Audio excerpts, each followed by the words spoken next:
일제강점기 강제징용된 피해자들에게 일본 기업이 배상해야 한다는 우리 대법원 판결이 나온 지 오늘로 꼭 1년이 됐습니다. 대법원은 강제징용 피해자들의 손해배상 청구권을 인정하고 소송을 제기한 4명에게 각 1억 원씩 총 4억 원의 위자료와 그에 따른 지연 손해금을 지급하라고 판결했습니다. 하지만 판결이 국제법에 위배된다고 주장하면서 이행을 거부하고 있는 일본 정부로 인해 배상은 전혀 이루어지지 않았습니다. 1941년 당시 17살이던 이춘식 할아버지는 신일본 제철 가마이시 제철소로 끌려갔습니다. 그리고 1943년까지 3년간 임금을 한 푼도 받지 못한 채 노역을 했습니다. 이는 먼저 세상을 떠난 여운택, 신천수, 김규수 할아버지도 마찬가지였습니다. 재판에서 승소하기까지는 참으로 긴 시간이 필요했습니다. 20년 전인 1997년에 일본 오사카 지방재판소에 임금 지급 불법 행위에 대한 손해배상 청구 소송을 제기했지만 패소했습니다. 하지만 피해자들은 포기하지 않았습니다. 2005년 서울중앙지법에 같은 취지의 소송을 냈고 13년을 싸운 끝에 승소 판결을 받았습니다. 하지만 기다림의 시간이 길어지면서 함께 소송을 냈던 4분 가운데 3분이 승리의 기쁨을 누리지 못하고 눈을 감았습니다. 재판에 나 혼자 나와서 마음이 슬프고 눈물이 많이 납니다. 2018년 10월 30일 재판에서 이긴 후 이춘식 할아버지가 한 말입니다. 강제징용된 지 78년 만에 억울함이 풀렸지만 기쁨보다는 슬픔이 더 컸습니다. 함께 싸웠던 동료와 승리의 기쁨을 나눌 수 없었기 때문입니다. 대법원 판결 1년이 지난 지금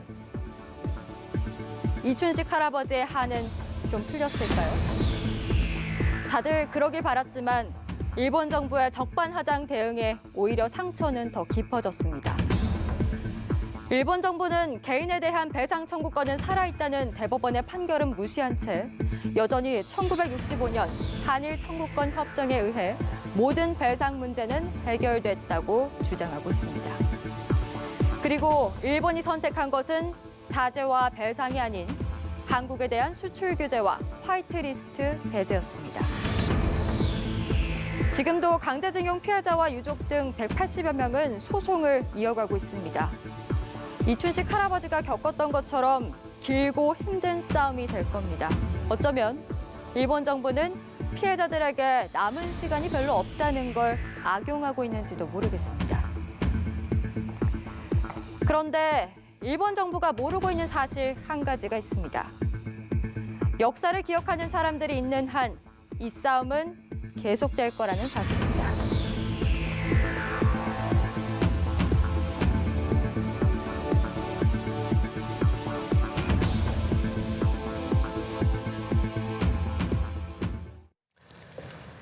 대법원에서 일본 전범 기업을 상대로 강제징용 배상 판결을 한 지 오늘로 꼭 1년이 됩니다. 하지만 일본은 배상은커녕 적반하장식의 보복까지 이어가고 있는 상황인데요. 네, 배상 판결 1년을 맞아서 도심 곳곳에선 강제징용에 대한 일본의 사죄와 또 배상을 촉구하는 집회, 시위가 이어지고 있습니다.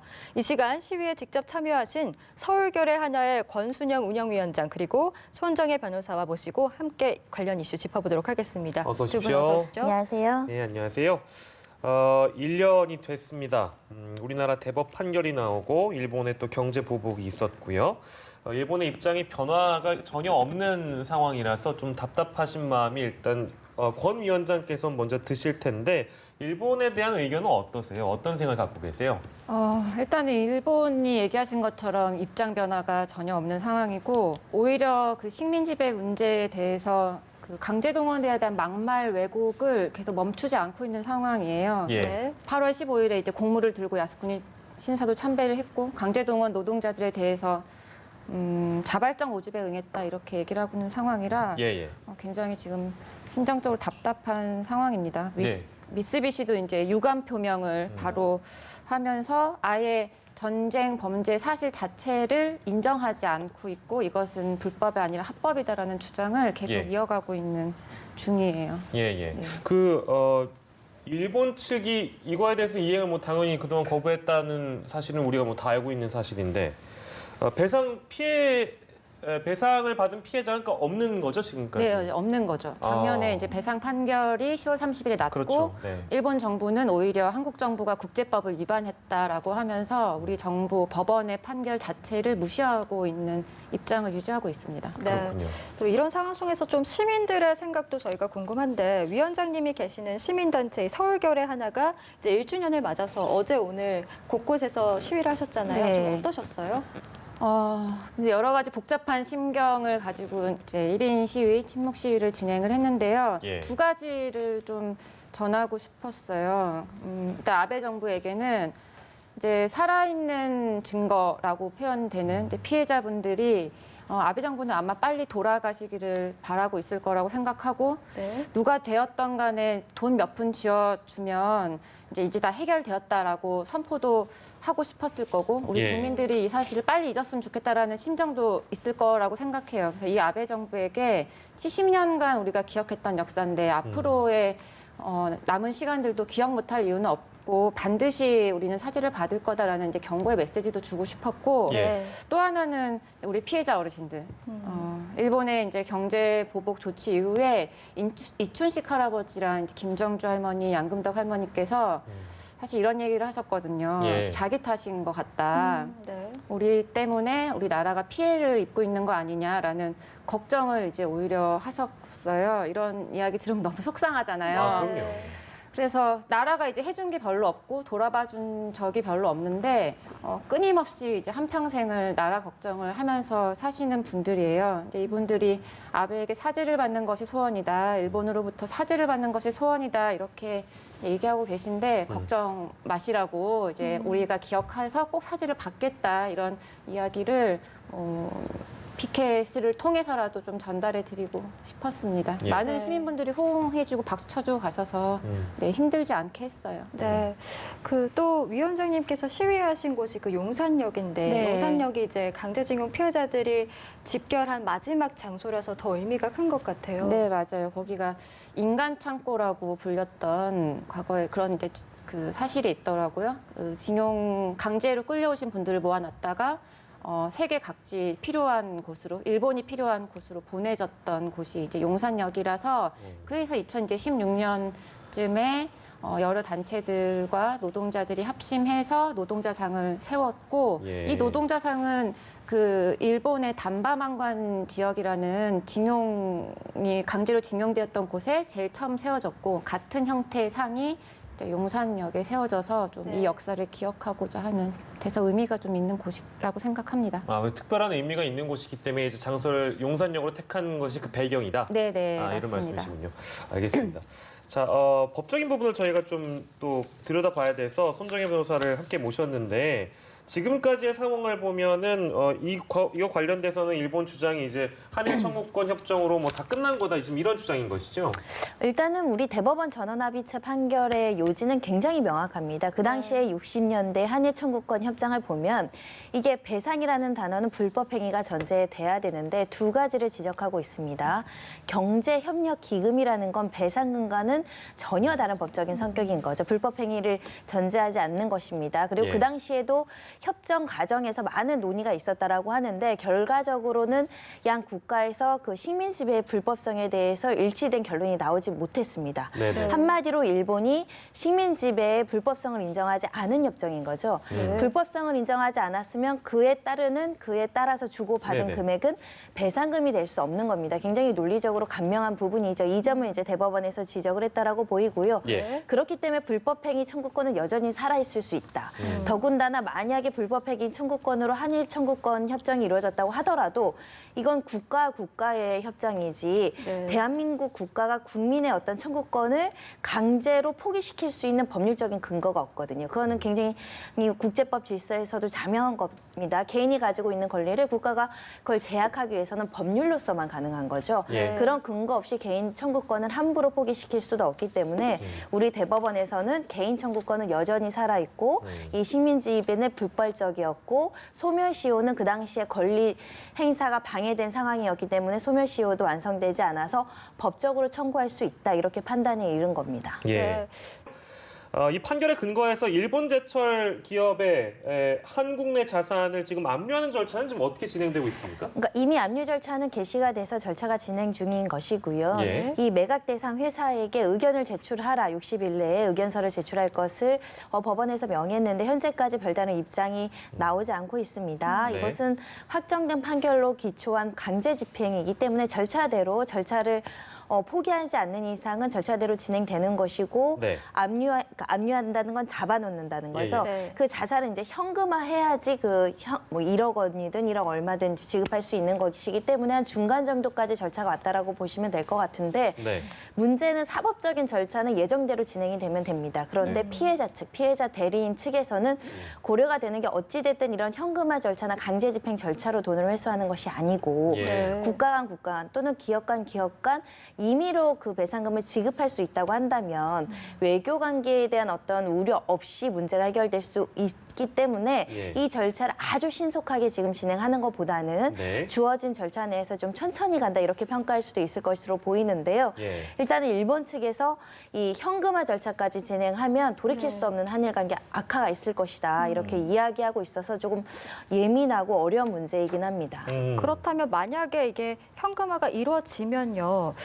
징용 피해자들이 좀 배상을 받을 수 있는 길이 열리는 겁니까? 현금화를 받으면 그 돈을 배당금으로 피해자분들에게 직접 지급하는 겁니다. 원리금에 현재도 지급하지 않고 있기 때문에 대법원 판결에 따르면 지연 손해금이라고 하죠. 이자 연 12%까지 모두 다 계산해서 정리해서 청구할 수 있는 상황입니다. 근데 이제 이거를 강제 매각이 아니라 포괄적인 어떤 협의 방식으로 하자고 했는데 일본 기업 지금 뭐 반응이 없는 건가요? 어떤 겁니까? 그러니까 법적으로 하면 피해자분들은 집행해서 받으실 수 있으면 받으시면 됩니다. 그렇겠죠? 다만 한일 관계에 대한 우려 때문에 그래도 외교적으로 정치적으로 해법을 찾지 않을까 하는 기대를 가지고 움직이고 있는 것인데요. 네. 사실 피해자분들의 입장만 생각하면 그냥 절차대로 집행해서 받으시면 됩니다. 네. 하지만 일본 내의 저항과 또 예. 외교적인 압박, 더군다나 경제 보복이 이루어지고 있는 현실이기 때문에 네. 해안이 필요한 상황이긴 합니다. 예. 네, 법적인 해석은 저희가 들어봤고 그렇다면 위원장님께서 생각하시기에 피해자들에게 어떤 보상이 이루어져야 된다고 생각하십니까? 근데 판결이 이미 나왔고 판결대로 보상을 하고 그 피해 기업, 가해 기업이죠. 가해 기업과 이 그 원만한 해결을 보면 된다고 생각을 하는데 사례가 있어요. 이미 미쓰비시가 중국과 미국에는 허리 숙여서 사죄도 하고 배상금을 지급한 것이 이제 2012년 네, 보도가 많이 됐습니다. 네, 많이 됐었죠. 그 사례가 있기 때문에 그대로 진행을 하면 된다고 생각을 합니다. 근데 현실적으로 어려운 것은 우리가 한국이기 때문에 그렇다. 그게 사실 아까 말씀하신 중국과 미국과의 차이, 차별이라고 해야 될 것 같은데 네네. 그것 때문에 많은 우리 국민들이 굉장히 분노를 많이 했거든요. 그 네, 차이는 맞습니다. 어디서 오는 걸까요? 우리가 한국이기 때문에?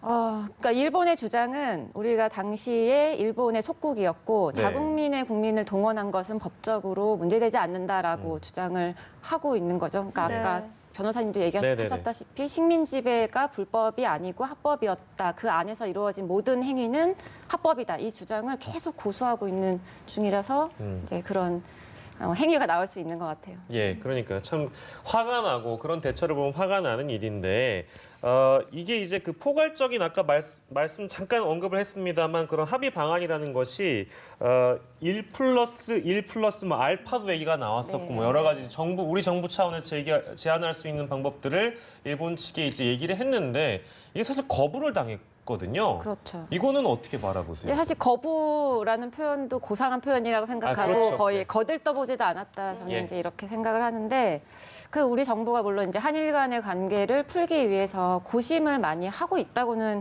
생각을 합니다. 그런데 이제 이런 식의 해결 방식, 일본 기업과 한국 기업이 공동으로 자금을 만들고 여기에 그 일본이 한국 기업과 일본 예. 기업이 같이 한국 정부가 같이 예. 만들고 일본 기업이 이제 포함되는 방식 이렇게 제안하는 것은 피해자분들 입장에서는 사죄를 먼저 했으면 좋겠다라고 지속적으로 이야기를 하고 있는데 네. 큰 모욕감을 느낄 수밖에 없는 부분이라고 생각을 하고 예. 문제는 또 이게 만약에 이런 기금이 설립된다고 하면 예. 지금 재판이 굉장히 많이 남아 있는데 예. 그 이후에 재판을 진행하시는 분들이 예. 어떻게 이제 그 자기들의 권리를 본인들의 어. 권리를 주장할 수 있겠는가. 예. 그리고 재판을 진행하고 있지 않는 분들 더 수많은 피해자 분들이 계시잖아요, 역사적으로. 예. 예. 그분들에 대한 문제도 음. 남아 있다고 생각을 해요. 게다가 이 얼마 전에 일본의 교도통신에서 보도가 하나 나왔는데 예. 방금 얘기하신 그 부분에 대한 보도가 나왔어요. 어쨌든 한일 양국 정부에서 우리는 이제 그런 계획이 없다라고 발표는 하기는 했지만 네네. 양 정부의 어떤 당국자들이 이런 합의안을 만지작거리고 있다라고 생각은 들고 예. 이런 방식으로는 한일 간의 문제도 풀 수 없고 피해자분들이 주장하고 있는 바도 해결할 수 없다라고 생각을 해서 그건 이제 좀 말이 안 되지 않나 이렇게 생각을 그러니까 이제 일본 하고 측에서 생각하기에는 지금 이 문제도 굉장히 중요하게 여겨질 수밖에 없는 것이 그들에게는 이 문제가 1+1이든 1+1 알파든 간에 그런 식으로 해결이 되면 차후에 또 일본에 의해서 피해를 받은 여러 이 법적인 소송들이 일본에게 제기가 되기 때문에 자기들 입장에서는 나쁜 사례를 남길 수 없다 뭐 이런 거라고 봐야 될까요? 그렇죠. 나쁜 사례를 남길 수 없다 이렇게 생각하고 있고 예. 근데 여기에 그 많은 내용에 일본 정부는 항상 빠져 있기도 네. 하고요. 예. 일본에서 언론 보도에서도 이 내용 자체가 무슨 사죄와 배상금의 성격이라기보다는 경제 협력 기금의 성격이다라는 것을 언론에서도 그렇게 강조를 하고 있는 거예요. 우회적인 방법을 이제 택하고 있는 거죠. 이게 이제 어떤 근거가 될 수 있겠죠. 일본 입장에서는 예. 우리는 모든 것을 해결했다. 네네. 이렇게 네. 근거를 마련하기 위한 행동인 것 네네네. 같습니다. 네. 그런데 또 한편 이제 일본 학술단체 조선사 연구회가 이 한국 대법원 판결을 지지한다라는 선언을 내서 좀 반가운 뉴스였거든 저에게는. 네, 맞아요. 그러니까 일본 내에서도 이런 목소리와 이야기들이 나오고 있다는 거 좀 의미가 있지 않을까요? 네, 그렇죠. 일본 그 시민사회 내에서도 근데 이런 문제인식이 굉장히 큰 것 같아요. 과거 역사 문제가 잘못 왜곡되었을 때 그게 피해 국가뿐 아니라 가해 국가에도 큰 영향이 미쳐지잖아요. 지금 일본의 혐한 분위기가 나오는 것도 또 한국의 이제 일본에 대한 분노의 감정이 나오는 것도 시민사회 입장에서 보면은 굉장히 좋지 않은 일이긴 합니다. 근데 일본 시민사회는 오히려 그 일본의 과거사 문제에 대해서 한국 시민사회보다 조금 더 일찍 움직였다고 볼 수도 있을 것 같아요. 네. 변호사분들이 피해자분들한테 현지 도움도 굉장히 많이 주셨고 네. 일본 정부나 언론 분위기가 환경이 좋지 않음에도 불구하고 끊임없이 목소리를 내주셔서 언제나 이제 환영을 이제 하고 있는 편입니다. 얼마 전에는 한국에서 오히려 한국의 국민이 일본에 가서 일본 우익 세력과 같은 주장을 한 것이 언론에 탄 적이 있어요. 그 방송을 폐지해야 되지 않겠냐라는 이제 목소리를 일본의 시민사회 단체가 얘기도 한 일도 있었고요. 그런 이제 여론도 일본에서 있다. 네. 우리가 이렇게 볼 수 있겠네요. 참 어려운 부분인데 이 안에는 역사가 들어가 있고 이 안에는 또 법률이 들어가 있고 또한 뭐 외교가 들어가 있기 때문에 참 전망하기 어려운 문제입니다만 아까 손정혜 변호사께서 좀 짚어주신 대로 물론 법대로 하면 그냥 받으시면 됩니다. 근데 앞으로 전망을 좀 해볼까요? 어떻게 흘러갈 거라고 전망하세요? 사실은 외교부에서 뚜렷한 해법을 1+1 위에는 내놓지 못하고 있는 상황입니다. 네. 사실은 어떤 해법을 가지고 협상을 제대로 하기 위해서는 상대국의 적극적인 태도가 필요한 것인데 예. 일본의 내 또 정치적인 지형이라는 것이 아베가 이 사건을 본인의 어떤 정치적인 입지나 여러 가지 지지율을 올리기 위한 수단으로 또 악용하는 측면도 있기 때문에 예. 그것이 단순히 법률적인 문제라거나 그러니까 사법적인 문제에 국한되지 않고 정치 외교적으로 굉장히 복잡한 셈법을 가지고 접근하고 있어서 예. 시간이 좀 소요될 것이라고도 좀 예상이 되고요. 예. 그렇다고 뚜렷한 해법을 찾고 양쪽이 합의를 한다는 의미는 대한민국도 많이 양보를 해야 된다는 겁니다. 그런데 국민 정서상 예. 이번에는 이 한일 관계에 있어서 과거서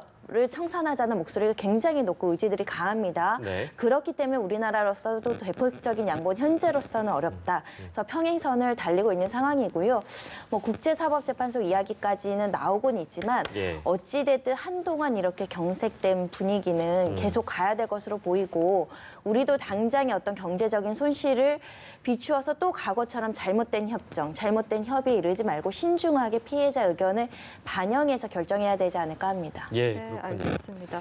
그렇다면 앞으로 이제 피해자 측 그리고 시민단체는 좀 어떻게 투쟁을 해 나가실 계획인지 좀 들어보고 싶습니다. 네.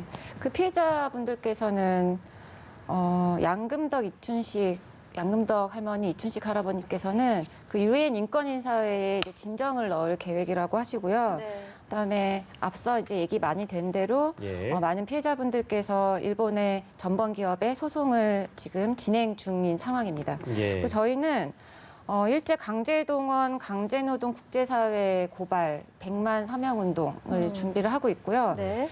이게 이제 강제동원과 강제노동이 피해자들에 대한 인권 침해고 해당 기업들이 이걸 인정해야 된다라는 이제 국제사회 여론과 이제 인정은 이미 있었던 상태예요. 네. 이것을 그 ILO 전문가위원회에서 일본 정부에 여러 차례 권고를 하기는 했는데 아직 한 번도 이 권고를 이행한 적은 없는 상황입니다. 그래서 이번에는 이번 기회에 시민사회가 좀 나서서 국제사회에 적극적으로 알려야겠다 생각을 해서 유엔 총회에 제출할 서명을 준비하고 있고요. 내년 6월에 이제 총회가 열리니까 예. 그때 이제 제출을 좀 할 예정입니다. 네. 그래서 일본 정부와 기업의 인권 침해나 강제동원의 실태를 알리는데 좀 좋은 계기가 마련이 될 것 같고 아마도 예상컨대 많은 시민분들이 적극적으로 호응해 주시지 않겠는가 하는 기대도 있습니다. 네, 네. 앞으로의 계획을 저희가 좀 여쭤봤는데 아까 잠깐 언급해 주셨습니다만 일본 내에서도 이제 우리가 좀 주목할 만한 그런 여론들이 있다 이런 말씀을 해주셨잖아요.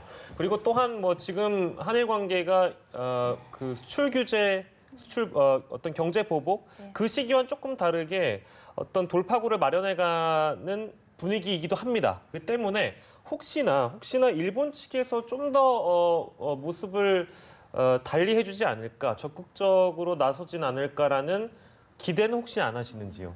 아, 네. 사실 큰 제가 그 시민단체를 운영하시는 분께 너무 바보 같은 질문일 수도 있으나 사실 큰 기대는 없으시겠군요. 하고 있지 않습니다. 네, 네. 예.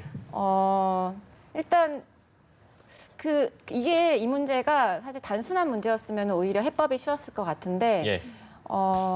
한 가지 사안이 아니라 역사적인 문제도 결합이 되어 있고 과거에 협정이 이제 한국과 일본 간의 협정이 2차례가 이제 진행이 되었잖아요. 네네. 그 문제도 연결이 되어 있고 해서 이 복잡한 문제입니다. 근데 예. 근본적으로는 일본 입장에서는 이 문제에 대한 인정과 사죄를 깔고 거기서부터 시작을 하지 않으면은 예. 해법 자체가 좀 어려워 보이고 일본 입장에서는 좀 우위를 점하고 있다라고 이제 생각을 하고 있는 것 같아요. 네. 한국이 접고 들어가야 된다. 네, 말씀하신 것처럼 피해자들이 이제 원하는 게 사실 금전적인 보상이 아니라 진심 어린 사죄잖아요. 네. 이게 이루어지지 않기 때문에 지금 계속 문제가 되고 있는 건데 앞으로 일본 정부의 태도 좀 어떻게 변해야 된다고 보십니까?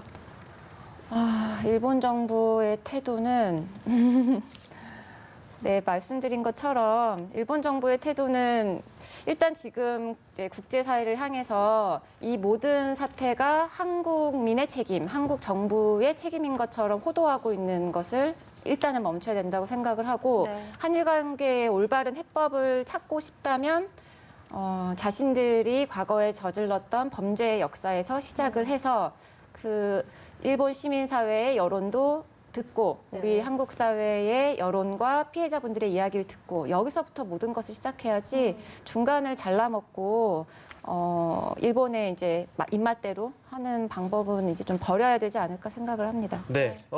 손정혜 변호사께서도 올바른 역사를 세우기 위해서 어떤 노력이 좀 필요한지 마지막으로 좀 여쭙고 싶습니다. 뭐 우리 스스로도 과거에 우리가 잘못한 부분에 대해서 인정하고 배상하고 역사를 정확하게 직면하려는 노력이 필요해 보입니다. 네. 그런 다음에 일본 정부에게도 그 과거의 역사가 얼마나 불법적이고 반인도적이었는지를 움직여야 되는데 워낙 강경하게 일관되게 잘못 없다. 식민 지배는 합법이다 이렇게 주장하고 있기 때문에 결국은 여러 각국의 세계적인 그 여론의 움직임도 도움이 되지 않을까 생각이 들고요. 예. 여러 사람이 복수로, 여러 기관에서 복수로, 여러 나라에서 국민들이 복수로 세계적으로 인권 문제를 규탄하고 반성을 촉구했을 때 조금이나마 입장이 좀 변화되지 않을까라는 생각도 들고요.